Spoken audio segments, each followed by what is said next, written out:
उत्तर प्रदेशच्या आग्रा जिल्ह्यात असलेल्या कॉस्मॉस मॉलच्या पार्किंगमध्ये एक धक्कादायक घटना घडली। कार चालकानं 6 वर्षांच्या मुलीला चिरडलं। चालकच तिला रुग्णालयात घेऊन गेला, पण त्यानंतर गेटवरून त्यानं पळ काढला। तो तिथून फरार झाला।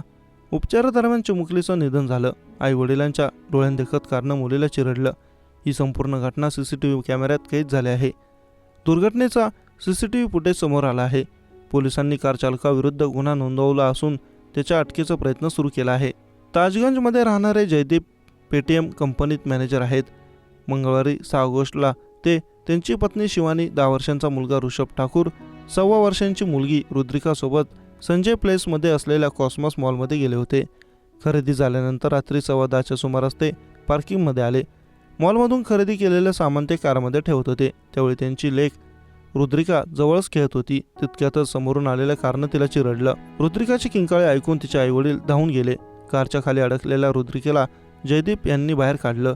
कार चालकानं वाहन थांबवलं। तो रुद्रिकाला घेऊन रुग्णालयात गेला, पण कुटुंब कारमधून उतरताच त्यानं तिथून पळ काढला।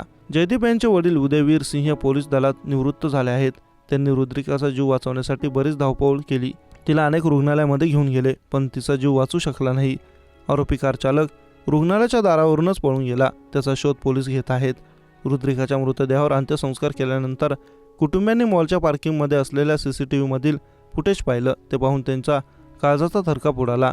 रुद्रिकाला कार चालकानं समोरून चिरडलं होतं। कार चालकाविरुद्ध गुन्हा दाखल करण्यात आला आहे। चिमुकलीला चिरडणारी कार फिरोजाबाद मधील नंबरची आहे। ती अरविंद कुमार जैन यांच्या नावे नोंद आहे। आरोपीच्या अटकेसाठी पोलिसांनी अनेक पथक तयार केले आहेत।